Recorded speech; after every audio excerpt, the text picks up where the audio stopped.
것을 우리 정기검진 때문에 6개월 이후에 한 번 더 보자고 해서 2, 3주 비는데, 그 사이에는 아마 우리 동기 목사인 김진호 목사님께서 귀한 말씀을 주실 줄로 믿습니다. 갔다 와서 반갑게 봄에 만나면 좋겠고요. 오늘 읽은 말씀 가지고 절대 절망할 수 없는 인생이라는 제목으로 하나님 말씀 증거하겠습니다.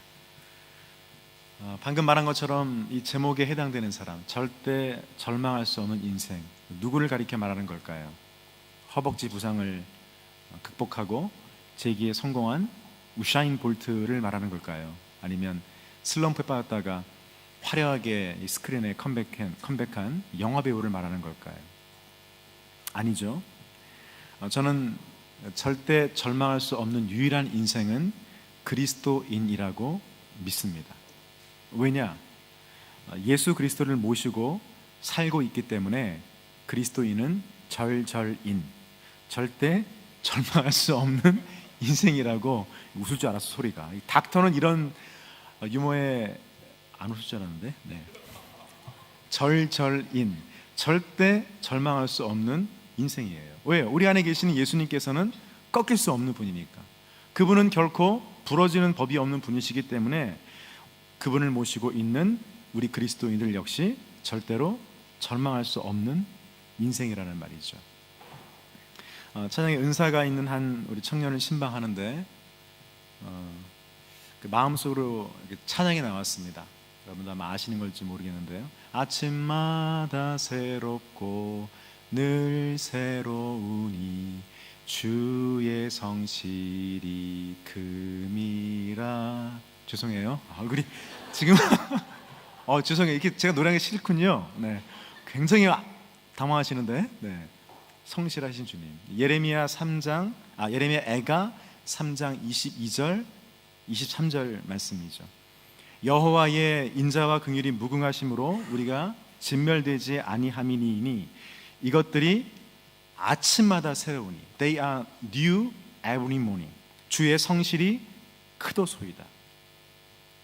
한글 성경은 여호와의 인자와 긍휼로 번역했지만 정확히 말하면 사랑이에요. 사랑.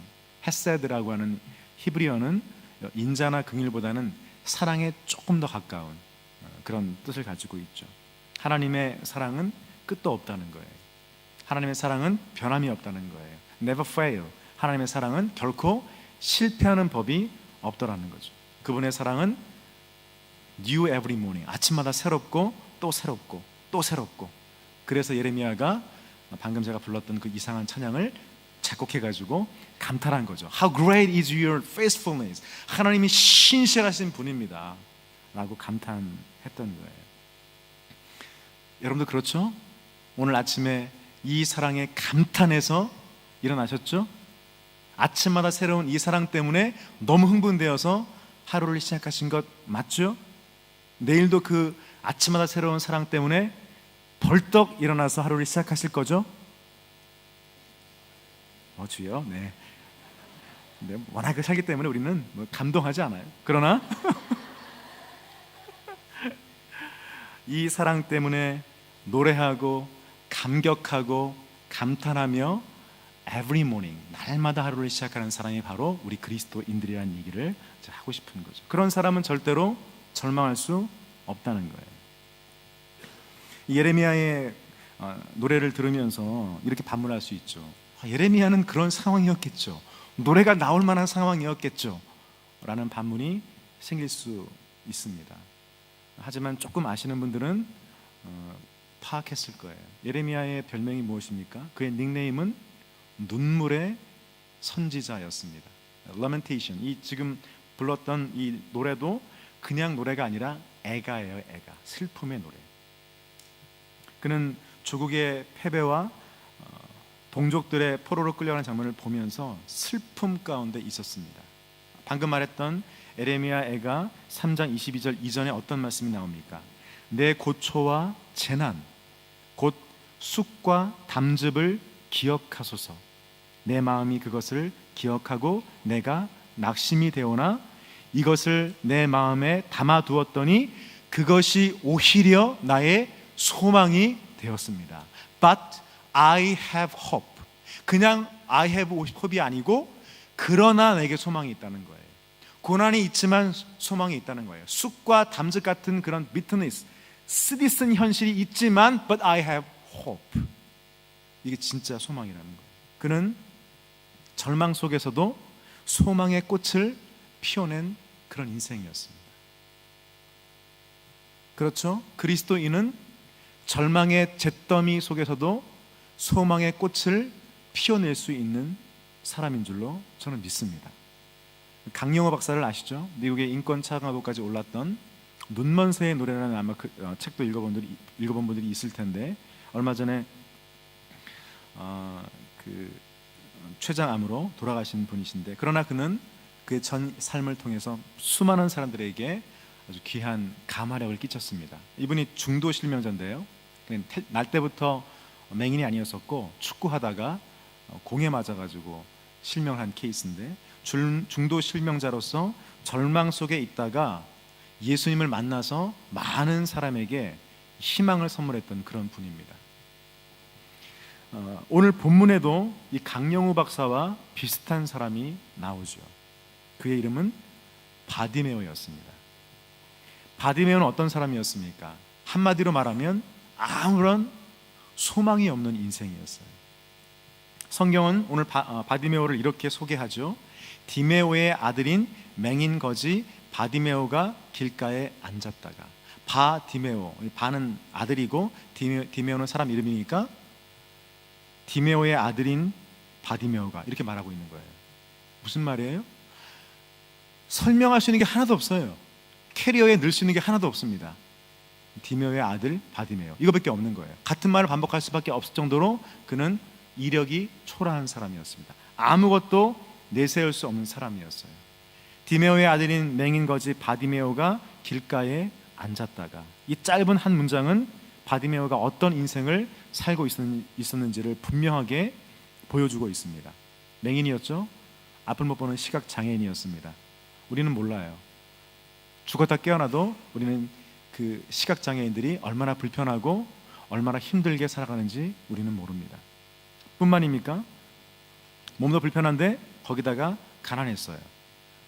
길가에 앉았다가, 왜 앉았습니까? 구걸하기 위해서. 그는 거지 같은 인생이 아니라 진짜 거지였어요. 하루하루 구걸하지 않으면 먹고 살 수 없는 그런 거지였습니다. 몸도 마음도 성한 구석이 한 군데도 없는 그런 인생이었습니다. 그런 바디메오에게 소망이 있었을까요?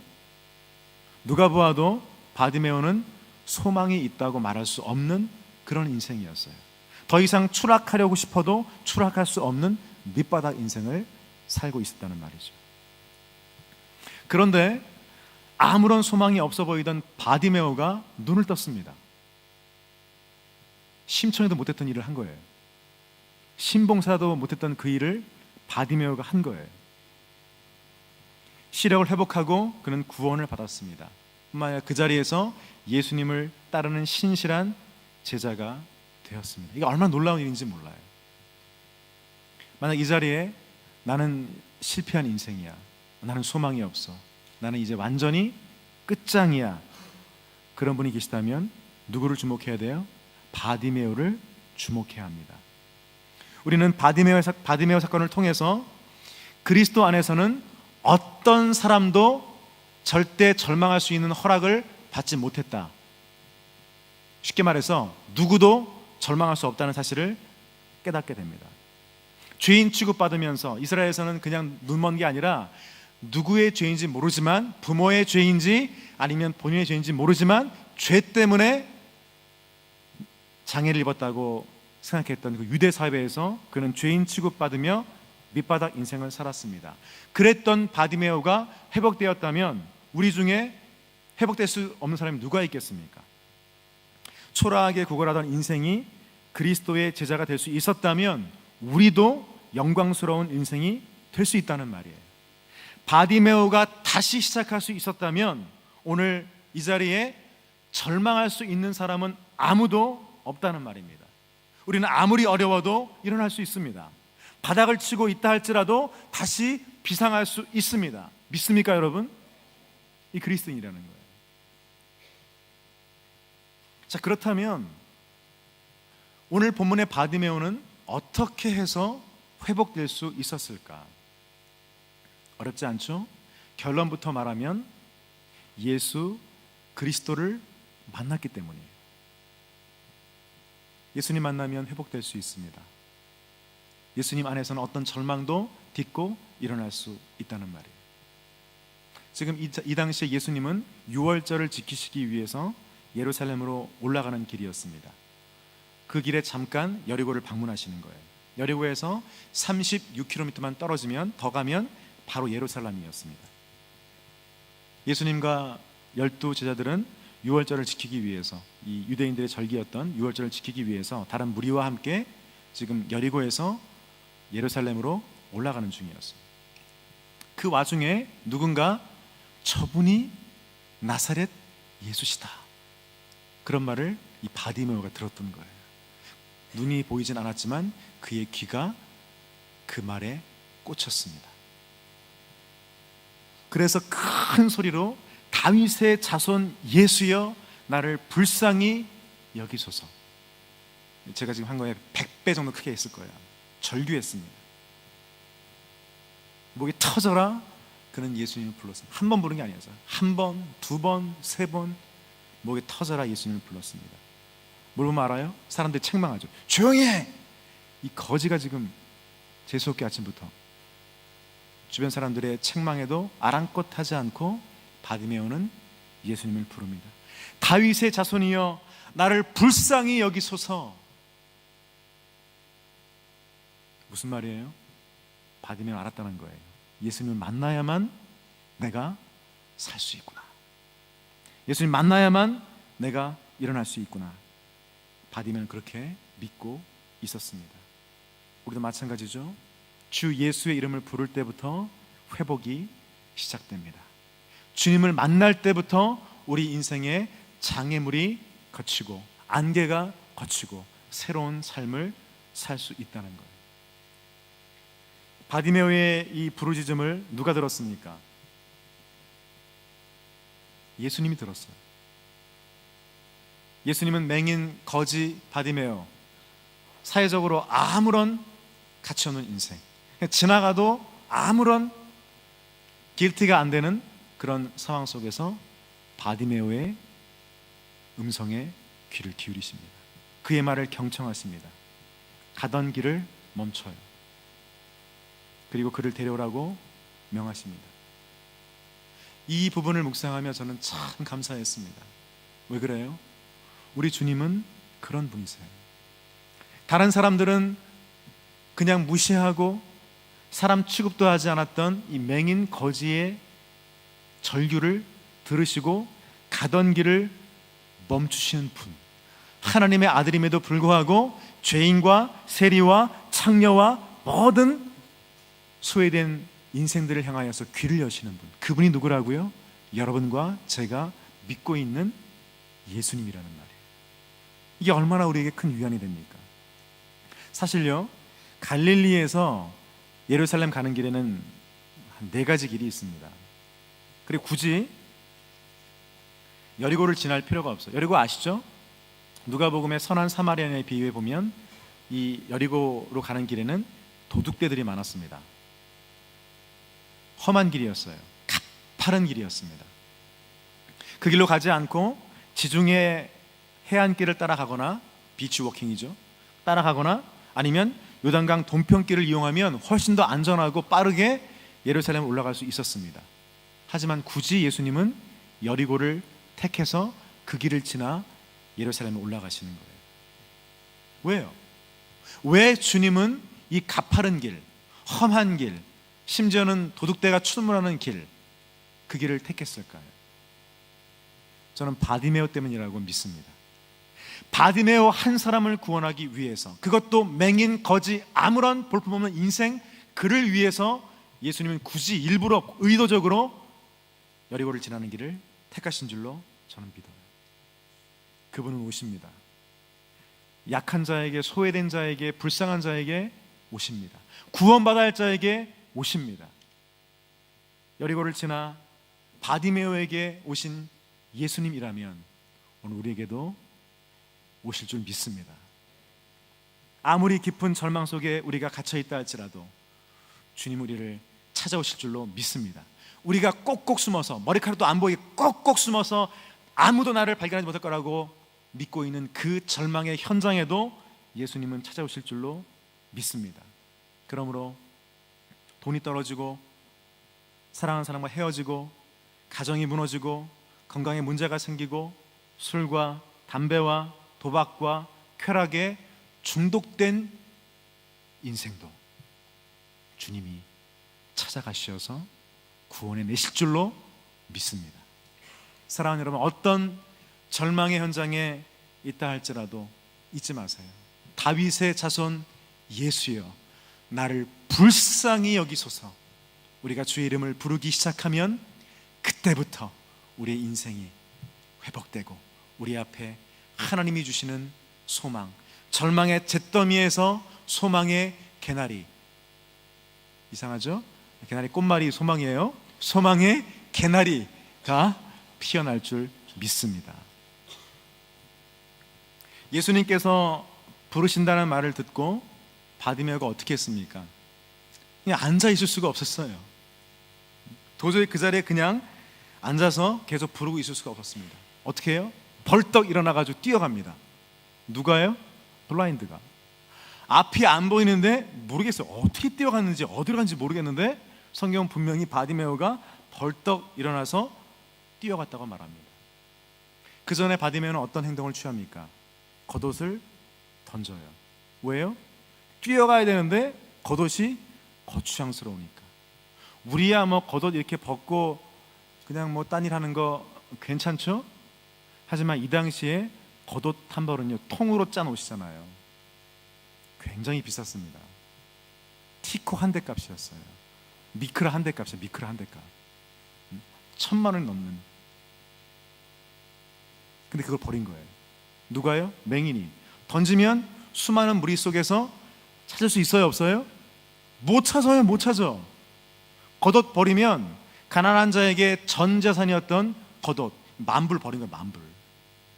그러나 바디메오는 겉옷을 던집니다. 네, 던지고 벌떡 일어나서 뛰어가는 거예요. 예수님께로. 앞이 안 보이는 사람이 물불 가리지 않고 뛰어갔습니다. 왜요? 주님이 부르셨기 때문에. 오늘도 주님은 우리를 부르십니다. 우리의 영혼에 주님의 음성이 들리면 어떻게 해야 돼요? 뛰어가셔야 돼요. 겉옷 던져버리고 뛰어가셔야 돼요. 어슬렁어슬렁 악어처럼 가시면 안 돼요. 거북이처럼 가시면 안 돼요. 뛰어가야 한다는 말입니다. 믿음은 주님이 부르시면 뛰어가는 거예요. 걸어가는 게 아니라는 거예요. 바디메오는 예수님을 구주로 믿는, 메시아로 믿는 믿음을 가지고 있었습니다. 증거가 뭘까요? 그는 예수님을 나사렛 예수라고 부르지 않고 다윗의 자손 예수여라고 부르고 있습니다. 메시아의 후손이라는 뜻이었죠.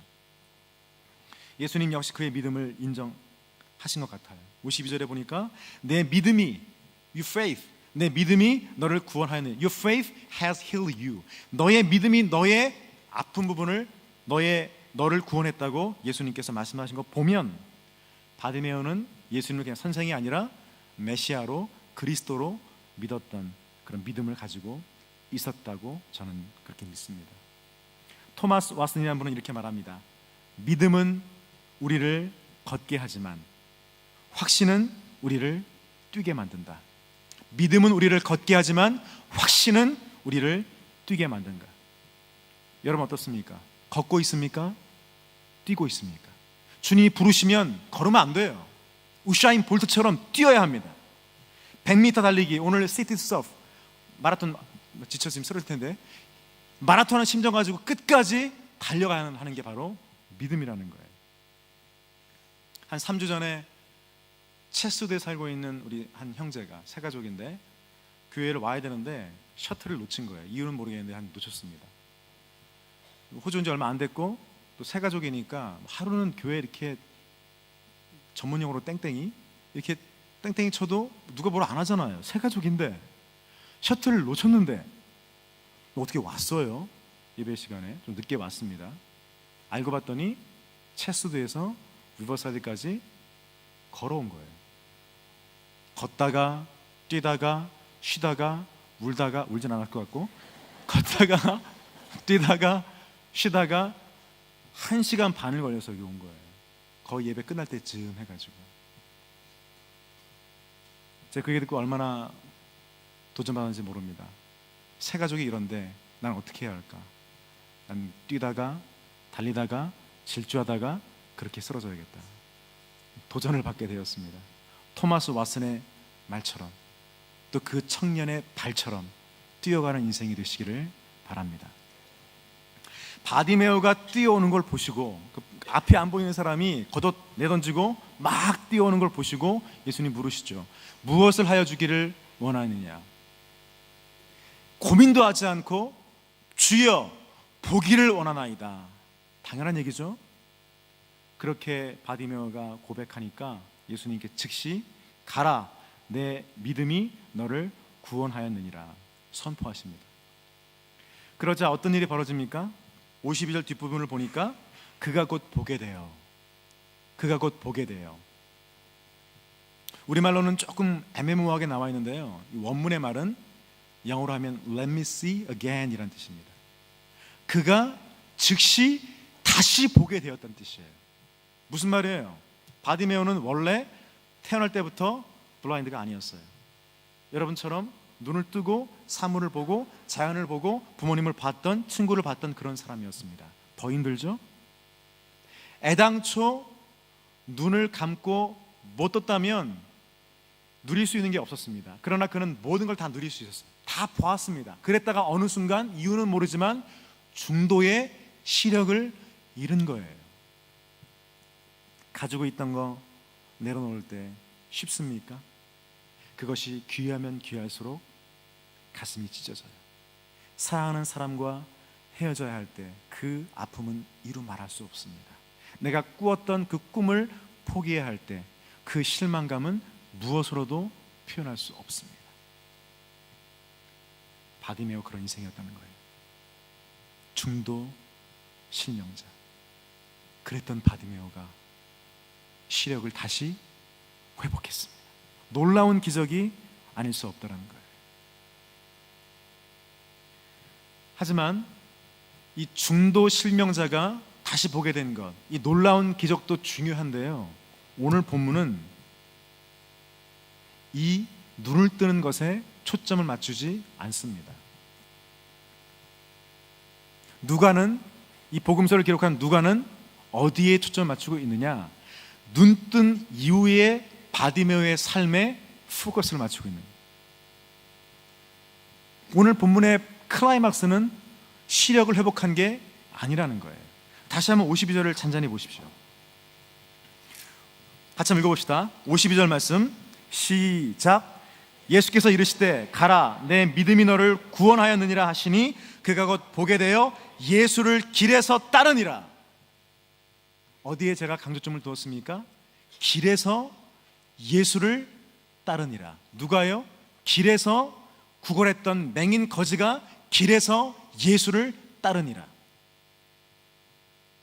여기에 나오는 따르니라라는 단어는 헬라어로 아콜루세오라는 그런 단어입니다. 이 아콜루세오는 제자가 되다, 그런 뜻을 가지고 있습니다. 그냥 쓰는 말이 아니고 특별하게 사제관계, 제자와 선생 간의 관계에만 쓰는 단어예요. 아콜루세오. 누가복음 5장에 베드로가 예수님 따를 때, 그물을 버려두고 예수님 따를 때 아콜루세오라는 말을 썼습니다. 마태복음 9장에 세리 마태가 세관에서 세금 걷고 있을 때 예수님 부르시죠. 나를 따라오너라. 그때 쓴 단어가 아콜루세오예요. 무슨 말입니까? 바디메오가 아콜루세오, 누구의 제자가 된 거예요? 예수의 제자가 된 거예요. 길거리에서 구걸이나 하면서 죄인 취급받던 그 절망의 인생이 성전도 아니고 길거리 그 자리에서 예수를 따르는 아콜루세오, 이 엄청난 일이 그의 인생 가운데 시작된 것입니다. 바디메오는 눈만 뜬 게 아니에요. 눈 뜬 거 물론 귀하죠. 그러나 이 체험이 다가 아니라는 겁니다. 신앙생활 하면서 뭐 아파다 나았다, 그럼 뭐 또 죽는데. 체험이 중요하지만 그게 다가 아니라는 거예요. 기도했는데 하나님께 들어주셨다. 내가 도저히 갈 수 없는 직장이었는데 들어갔다. 감사한 일이죠. 그게 다가 아니라는 거예요. 무엇이 진짜입니까? 아콜루세오, 예수의 제자로 살아가는 그것이 그게 다라는 거예요. 그게 진짜라는 겁니다. 오늘 보면 우리에게 누가는 그 이야기를 하고 있는 거예요. 당신은 제자로 살고 있습니까? 아니면 예수 믿고 난 체험, 경험, 은사, 선물, 복 받는 거 거기 만족하고 있습니까? 성경은 더 이상 바디메오에 대한 스토리를 소개하지 않습니다. 그러나 저는 확신해요.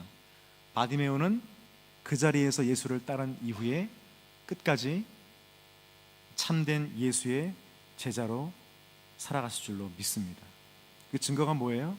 이 지금 복음서, 복음서를 기록한 시점은 대충 AD, 주님 오신 이후에 한 60년경에 이 복음서를 기록했습니다. 반대로 바디메오가 눈을 뜨는 이 사건, 예수님은 지금 이 유월절 사건 이후에 십자가에 못 박혀 죽으십니다. 그러니까 AD 33년 정도에 이 사건이 일어난 거예요. 시차가 있죠? Nearly 30 years, 30년 시차가 있는 거예요. 바디메오가 이 30년 세월 동안 예수의 참된 제자로 살았기 때문에 그 이름이 나오는 거예요. 성경에 병고침 받은 사람들 한두 명입니까? 무지하게 많아요. 그러나 다 그들의 이름을 소개합니까? 아닙니다. 하지만 유독 바디메오의 이름은 실명으로 밝히고 있다는 거예요. 이게 저의 짐작만이 아니고요, 1세기 교회에 관한 기록 가운데에 초대교회 사역자 가운데 바디메오라는 사람이 있었습니다. 그리고 어떤 학자들은 증거는 없지만 마가복음 10장에 나와 있던 그 바디메오였을 거라고 그렇게 추정을 해요. 저는 충분히 가능한 일이라고 저는 그렇게 생각합니다. 어쨌든 바디메오가 주는 사건의 가장 중요한 교훈이 뭐예요? 낫는 게 아니라는 거예요. 시력 회복이 아닙니다. 포비콤이 아니에요. 병 낫고 눈 고치고 이게 다가 아니라 끝까지 예수님의 참된 제자로 살기를 바란다. 이것이 성경이 오늘 우리를 통하여서 깨닫게 하고 싶은 가장 중요한 교훈이라는 말입니다. 기적을 경험하고 기가 막힌 일을 체험하고도 이름 없이 사라지는 평범한 인생이 아니라, 아니 초라한 인생이 아니라, 아무런 기적을 맛보지 못했다 할지라도 나를 찾아오신 예수 그리스도, 내가 부른 예수 그리스도, 그분의 이름 붙들고 남은 인생을 예수의 참된 제자로 살아가는 여러분과 제가 되기를 바랍니다. 말씀을 맺겠습니다. 우리는 오늘 본문을 통해서 두 가지 교훈을 얻게 됩니다. 첫 번째, 아무리 절망스러운 상황이라 할지라도 주 예수 이름을 부르면 돼요. 뭐가 문제입니까? 오늘 여러분을 절망할 수 있게 하는 것이 무엇입니까? 물질이에요? 관계입니까? 미래입니까? 가정입니까? 건강입니까? 바디메오만 하겠습니까? 그런 것이 그리스도인을 결코 절망시킬 수 없다는 거예요. 어떤 상황에 있다 할지라도 부릅시다. 주 예수의 이름을 부르시다. 다윗에서 자손 예수여 나를 불쌍히 여겨 주시옵소서. 그때부터 회복은 시작될 줄 믿습니다. 두 번째로, 예수님이 우리를 찾아오시어서 그 절망의 현장 속에 나를 찾아오시어서 일부러 여러 거를 지나서 바디메오를 구원하기 위하여서 오신 것처럼 일부러 우리의 삶의 현장에 찾아오시면, 거기가 트레인 아니든 렉처 듣는 강의실이든 직장의 일터이든 혹은 친구들과 함께 수다를 떨고 있는 카페든, 주님 부르시면 달려가십시오. 겉옷을 버리세요. 얼마나 중요한지 모르지만 우리의 네임밸류가, 우리의 기득권이, 내가 가지고 있는 학식이나 모아놓은 통장의 돈이나 혹은 전공이 얼마나 중요한지는 모르지만 그분 앞에서는 아무것도 아니에요. 우리의 겉옷을 내던지고, 그 말은 주님이 나의 전부이시고 주님이 가장 고귀한 내 인생의 주인이십니다. 그 고백 가지고 달려가시기를 바랍니다. 그럼 우리에게도 바디메오처럼 놀라운 일이 생기게 될 것입니다. 설교를 마치며 이 얘기를 하고 끝내려고 합니다. 저는 개인적으로 설교 준비할 때 집중하지 않으면 원고가 손에 안 잡혀요. 대충 잘 안 됩니다. 한 번 앉으면 엉덩이 아플 때까지 스트레이트로 3시간, 4시간 하지 않으면 잘 안 돼요. 곁에서 아내가 뭐라고 해도 그때는 안 들립니다. 딴 때는 용서하지 않는데 아내가 설교 원고를 준비할 때만은 대꾸하지 않아도 용서해 주시는, 초집중하는 그런 편인데요. 설교 준비할 때는 그래서 전화를 거의 안 받습니다. 용서해 주세요. 전화 안 받는 이유는 땡땡 치는 게 아니고 뭐 하고 있다 생각하시면 됩니다. 금요일 오후에 초집중해서 이 설교를 마무리하고 있는데 벨이 울리는 거예요. 전화벨이. 딱 보니까 모르는 번호예요. 평소라면 100% 안 받습니다. 안 받고 나중에 콜백 하려고 그랬는데 이상하게 그날따라 이렇게 했어요. 받아보니까 우리 교회 청년이에요. 나중에 통화 기록을 보니까 42분 56초. 아깝단 말이 아니에요. 요금이 아깝고 시간 아깝고 그 말 하는 게 아닙니다. 제가 제 평소라면 그렇게 그 시간에 그 통화를 오래 할 수 없는 전데 받았어요. 저는 우연이라고 생각하지 않습니다. 더 이상 통화할 수 없는 상황이어서 42분 57초에 끊었지만 끊고 난 이후에 여운이 길게 남았어요. 왜냐하면 신기하게도 그 전화가 절망에 관한 상담이었기 때문에. 저는 가끔 기도했습니다. 하나님, 이 청년이 반드시 일어날 줄로 믿습니다. 예수님이 반드시 이 청년을 바디메오처럼 일어나게 하실 줄로 믿습니다. 꼭 일으켜 세울 줄로 믿습니다. 그런 확신이 생기더라고요. 하지만 아쉬움이 있었어요. 왜냐하면 그 통화를 마무리하면서 누구야 너는 절대 절망할 수 없는 인생이란다, 이 말을 했어야 되는데 그걸 못한 거예요. 다시 걸 수도 없고. 대신 저는 오늘 여러분에게 해주고 싶습니다. 사랑하는 젊은이 여러분, 여러분은 절대 절망할 수 없는 인생이에요.